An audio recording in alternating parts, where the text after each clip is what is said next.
I'm Jenny Rollins. This is called Giving Up. A well-meaning old woman once told me that I should never quit. She said that I shouldn't permit myself to be discouraged, and if we held on to hope long enough, it would be worth it.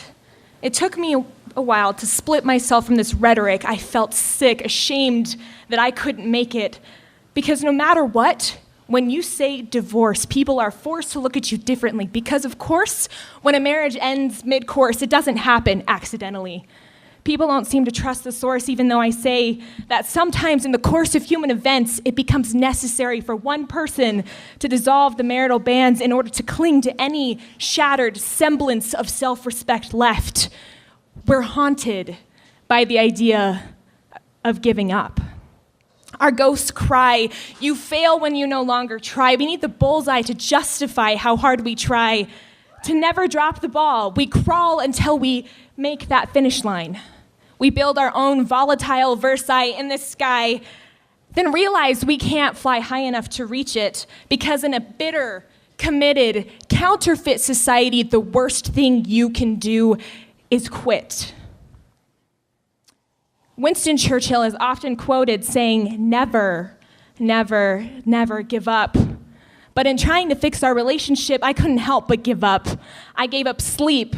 I gave up my self-respect. I gave up my preservation instinct. I gave up food. I gave up current happiness because it would get better, right? We're always told that it will get better, right? I gave up my ambition. I gave up health. I gave up my time and all my energy pouring into an endless vacuum to cope with my failure. I gave up my standard of what love should be and settled for an empty, hollow shell until I couldn't. And I became a bitter quitter, a splitter, flittering in and out of depression until the other day I met a well-meaning young woman who told me that I should quit obsessing. She told me we give up dangerous habits or addictions. We give up our sins and our burdens to God, and sometimes you have to be brave enough to let go. So I gave up on us when the times got rough. I gave it all my love, but it was still just screwed up. So I said, "Say something, I'm giving up on you." And Jason Mraz has class, but sometimes there's nothing more to do, and you have to ask for strength. Step back, be brave, and give up. So I gave up my sleepless nights sobbing on the couch. I gave up my heartbreak.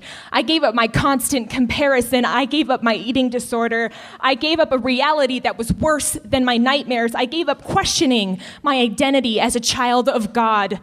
I gave up wondering what I was lacking and feeling responsible for your actions. I gave up the hope that I could rectify the situation on my own.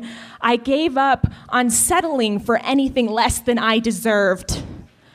I gave up on the idea that I should never give up. Rehab is for quitters, and so I checked myself in like you were afraid to, and when you wouldn't change, I gave you up. Winston Churchill is often quoted saying, "Never, never, never give up," but Winston Churchill is often misquoted. What he really said was never, never, never give in, and I didn't give in. I was brave and refused to remain a slave to the system that tells people that they should cave to save face, stave off the wave of problems and pretend so they can remain in a relationship no matter how unhealthy it may be. I put the pain to an end, and for the people who can't comprehend the situation, I would like to posit the radical notion that there is no difference between giving up and knowing when you have had enough. They are the same.